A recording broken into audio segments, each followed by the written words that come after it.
Greetings and salutations, friends, and welcome back to more Warhammer lore, where today we are going to celebrate Games Workshop, the most original company in the world that would never ever even think of retreading their own tracks. The Sisters of Sigmar.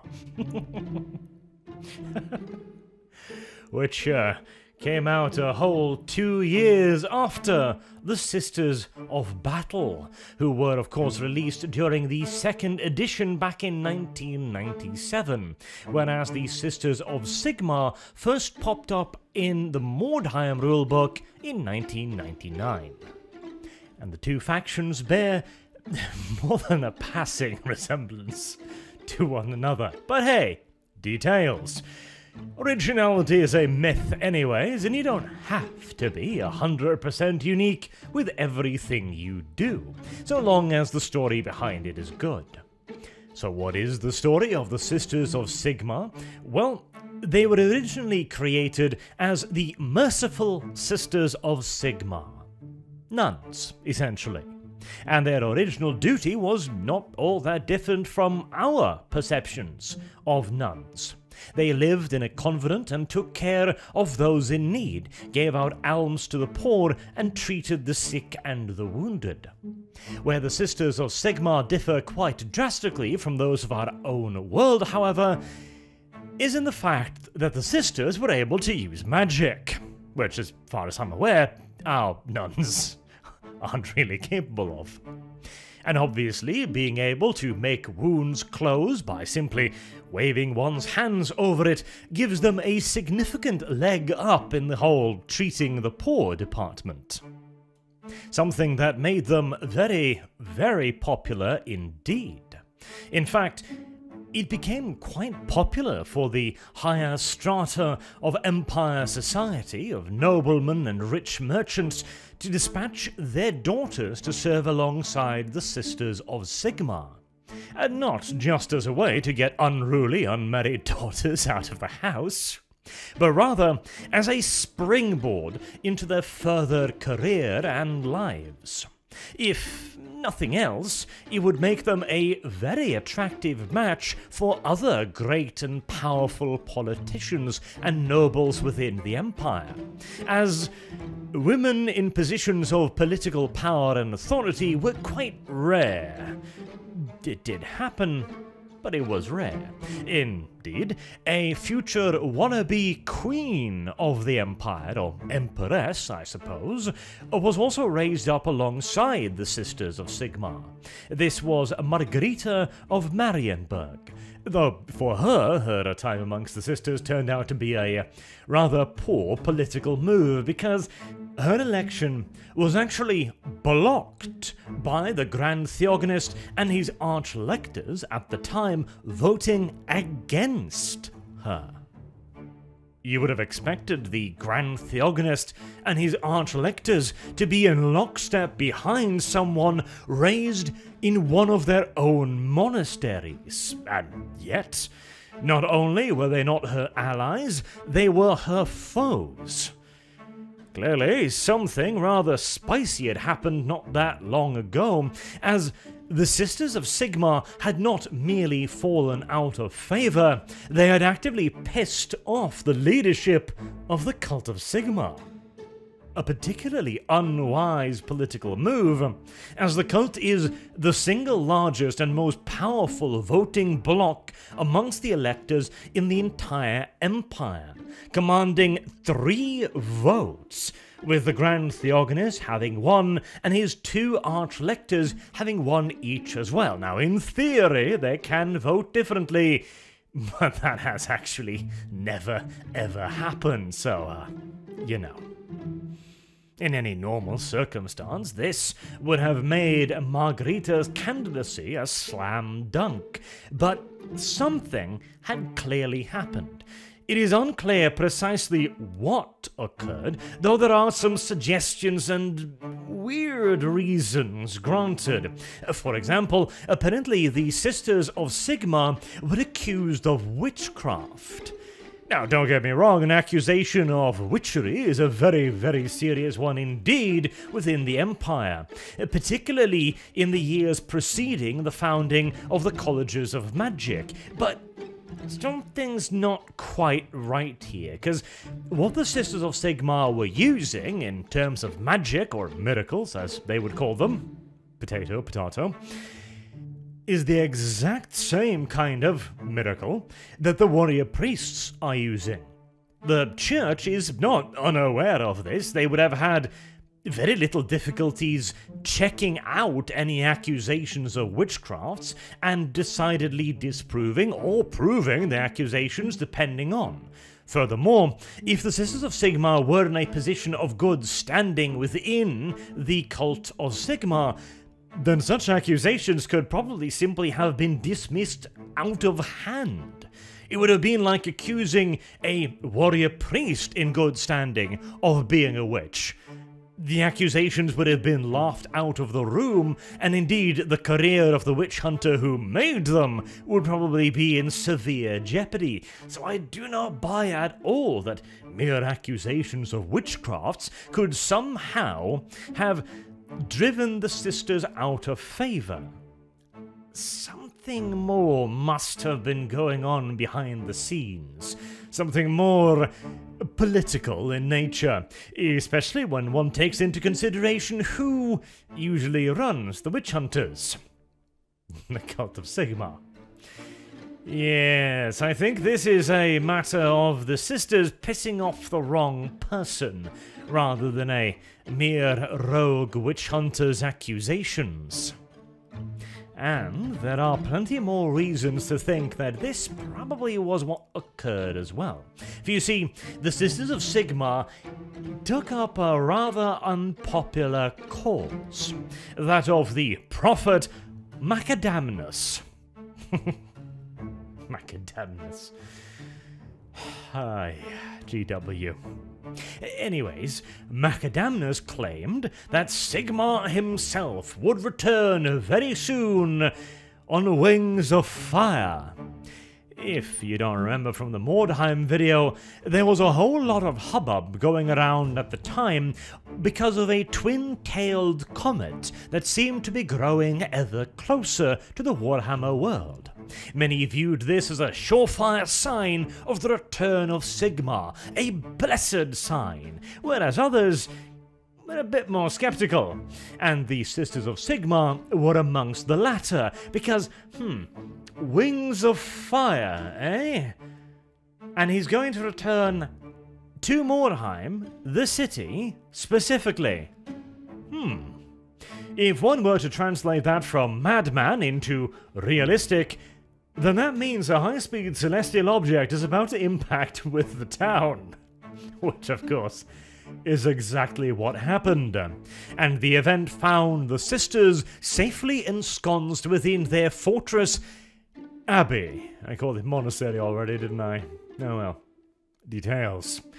And so, whilst the rest of the city swiftly descended into absolute anarchy as the streets burned with warp fire, the sisters simply chilled out, relaxed, and waited for the fires to die down, and then ventured back out into the marketplace to beat everyone with an extra limb to death with hammers. And there were a frightening quantity of mutants in need of a good pounding in the city today as well. More than the sisters had really anticipated. See, there had been a lot of debate as to what exactly this prophecy meant. Many had undoubtedly figured that it meant that Sigmar would arrive and purge all the filth and the heretics in a nice and violent manner, as vengeful gods are tend to do. But surely if this was the case, then the sisters should be winning, if purging was the intended result, and yet there were far more mutants than there were sisters. And they were starting to get more and more mutants on top of it all, not to mention the enormous horrifying monstrosities that were beginning to wander through the streets, and the bright red demon things screeching at them. And so whilst there was still every possibility that this was indeed a purge, many sisters were beginning to worry that perhaps a crucial part of the prophecy, who was going to get purged, might have been misinterpreted. A disturbing possibility that grew more and more likely as more and more sisters were dragged down and devoured by 8-legged dogs with 5 heads and 6 buttholes. Realizing that there was going to be no glorious Day 1 victory here, the sisters decided to pull back to their fortified abbey instead, where they could reorganize, reread the big book, and figure out what their next move was going to be. The fighting in the streets had proven quite conclusively that a swift military victory was not in the cards, as the sisters were outnumbered like an anorexic at a fast food appreciation convention, and seemingly the entire populace of the city had either been turned into flesh-eating freaks or were currently being strained through the digestive system of aforementioned flesh-eating freaks. Which in turn raises a very interesting and pertinent question.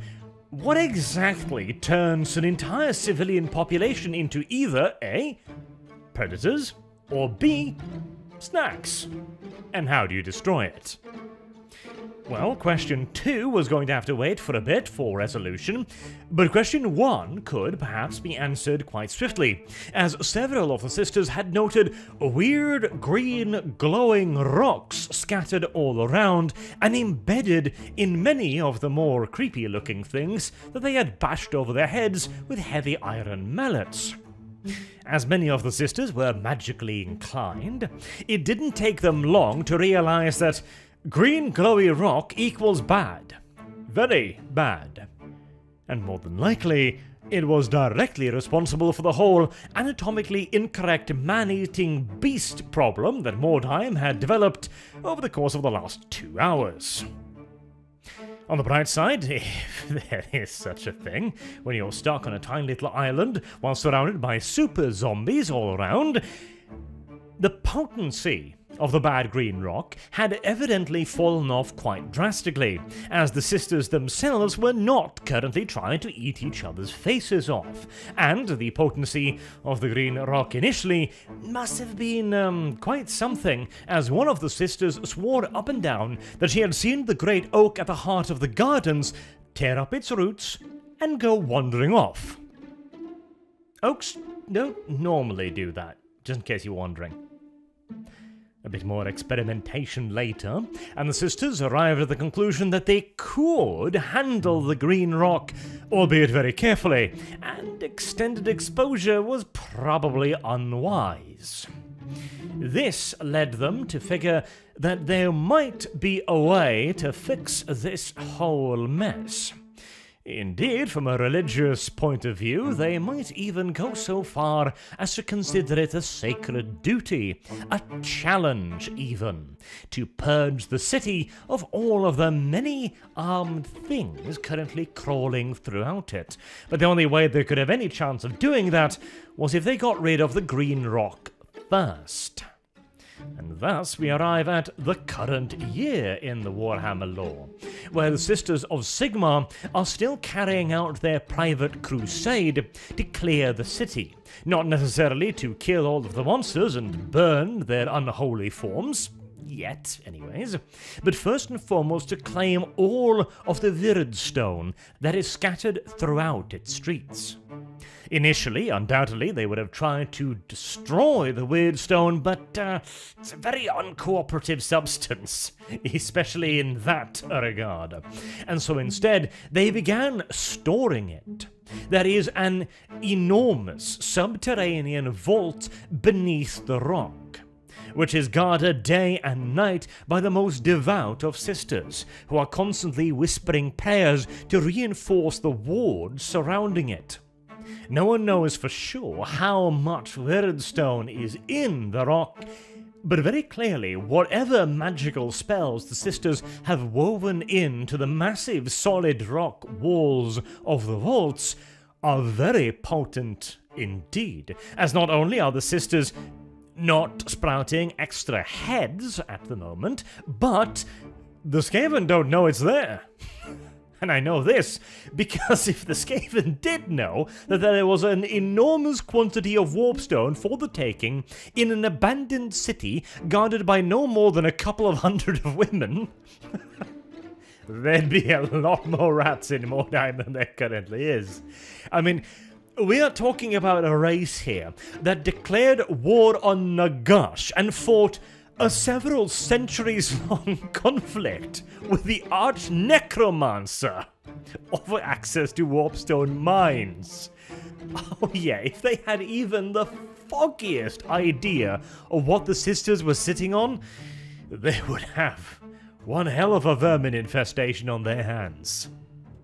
And don't get me wrong, the rock is one hell of a fortification, connected to Mordheim by only a single, heavily fortified and defended bridge. The abbey itself has high and powerful walls, and it is manned by zealously devout sisters. There is a very good reason for why this is the sole point of human civilization that remains within the walls of Mordheim. But I still don't think it'll stop the entirety of Skavendom from coming knocking. Hell, if I know Clan Mulder in particular right, they'd simply just dig underneath the river and come up under the rock. Solid stone be damned. But so long as they can keep their secrets safe, or more correctly, keep the wards powerful enough to keep it secret, the sisters can continue to exist, and continue to raid the ruins for more warpstone, and probably carrying out expeditions outside the city as well, if for no other reason than to get food, water, basic supplies, weapons, armor, etc. Undoubtedly, there are some pretty serious facilities inside of the rock at this point, as it's been several hundred years since the fall of the meteor, but there's no way they grow enough food within the confines of the fortress to feed them all. There's no way they have, iron mines and shit in there either, so some sort of outside support is obviously required. We also know that the Sisters of Sigmar have developed a new organizational structure to deal with their slightly more competitive challenge. They're no longer dealing with, curing measles and shit in the peasant population. Instead, they are organizing war bands. And so they have divided themselves in several layers. At the top, of course, we have the High Matriarch, the de facto leader of the order, and its political representative. She is the mistress of both the holdings in Mordheim and their single abbey in Altdorf, the only other seat of their order, and in all due likelihood, the seat of their political power, and where a lot of those supplies are going to be coming from. Then, in the city of Mordheim itself, you've got the battlefield leaders, the generals, the Sigmarite matriarchs, of which there are precisely 12. And whenever one falls or moves up the ladder to the ultimate position, they are replaced by one of the Sisters Superior. These are the de facto commissars of the order, those tasked with maintaining only the highest level of spiritual purity and discipline, both of which are vitally important as, well, they live in Mordheim. Dangers to both the mind and the body are quite frequent. Furthermore, I imagine that the sisters' fresh recruits are in need of a pretty heavy hand, honestly, as apparently the Sisters of Sigmar are still exclusively recruiting from the ranks of the families of the upper nobility of the Empire, which I gotta admit strikes me as a pinch unrealistic. Okay, granted, again, this order is not particularly large. There's probably no more than a couple hundred of sisters in Mordheim at any one time. Maybe as many as 1,000, but extremely unlikely. 200, maybe 300 would probably be my uppermost estimate, but, ballpark. However, even that That's a lot of young noble ladies, and considering the undoubtedly hefty rate of attrition, both to corruption and more mundane threats, you're looking at quite a lot of fresh, young, dainty ladies who have lived pampered and silk-covered lives, being sent to Mordheim, where they are going to be beaten into shape by grizzled-faced old war veteran nuns, and then sent out into a monster-infested city to pick warpstone off the street. Oh, Jesus Christ. Man, it doesn't sound like a vacation that most noble ladies would aspire to. Hell, it doesn't sound like one that most fathers would want their children to go through. Quest, bearing in mind as well here, it's a common tradition in the Empire to send off young sons and stuff to join the Pistoliers, for example, but even then, you're sending them to war, sure, but the Pistoliers are skirmish cavalry. They're protected by decent armor for their ranks, and they're supposed to just engage the enemy with pistols, then ride away gallantly. It's a way to getting them used to warfare in a relatively safe fashion. Dispatching your daughter to fight for the Sisters of Sigmar in Mordheim? All I can say is that bitch must have been quite the handful. Actually, the familial relationships must have made Game of Thrones look pleasant by comparison. Criminy crickets. Are these the Sisters of Battle only recruit from amongst the most faithful, or sisters from the Scholar Progenium? Whereas here, imagine having lived your whole life as a pampered upper-class woman, and then, one day, you're packed off on a cart and sent to Mordheim to fight demons. Oh. Yeah, no. Oh, that's my final comment on that topic, I think. Aye. A grimdark universe, to be sure. And after many beatings at the hands of their superiors, the novices will eventually become Sigmarite sisters. The frontline fighter, or frontline skirmisher, more correctly, of the warbands that venture into the city of Mordheim, where they fight running battles through the streets against the undead, chaos worshippers, scavens, and all manners of uncomfortable things. The way they fight, too, is quite reminiscent of a certain other, far more futuristic faction. Not a whole lot of dual-wielding pistols, mind you, but a great deal of blunt, heavy objects, like hammers and flails. The Sisters of Sigmar also boast an impressive armory, again suggesting that they've clearly got some pretty hefty supply lines running into the city, as even the basic sisters are armored with studded leather and plate. Those higher up the ranks enjoy chainmail and plate armor, and those at the very top are blessed with the protection of not only Sigmar, but also by tailor-made plate armor. To be fair, considering the lethal environment in which they fight, a bit of extra protection is hardly a bad thing. Even more so considering their rather limited numbers. Though there are some amongst them who fight wearing practically no armor whatsoever also. These are the Augurs, the blind sisters, who have their eyesights taken away by Sigmar, apparently. A bit mean, but he does give them a magical sight, a new perspective, which comes in extremely handy in the winding, ruined streets of Mordheim, where the Augurs apparently are able to detect ambushes before they happen. They can see magical dangers and disturbances and steer their other sisters clear of them. Or at the very least, give them enough time to prepare themselves, as the sisters fight best when they have a plan.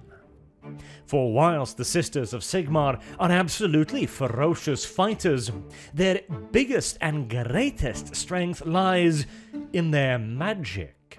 Able as they are to heal wounded comrades on the battlefield of even the most grievous of injuries, or protect one another with magical shields and reinforced armor. Plus, of course, having the ability to imbue their heavy steel hammers with holy fire. Because, you know, being plunked over the head with 5 kilos of steel isn't lethal enough. It's got to be on fire as well. Hey, against some of the shit bumping around in the night in Mordheim, you're probably going to be thankful for the extra damage. But even with blessed meat tenderizers, the sisters are fighting a losing battle, and the odds of them ever being able to clear the city seem longer and longer every day that passes. They still have nowhere near the political might they once had. They are still to this day being persecuted by some of the more extreme elements of the cult of Sigmar. And they certainly have nowhere near the woman power to carry out an effective and sustained campaign into the city. Their cause seems a doomed one, and yet their faith remains unshaken as they continue to fight in the streets to this very day. And no, I've never heard of this end times you speak of.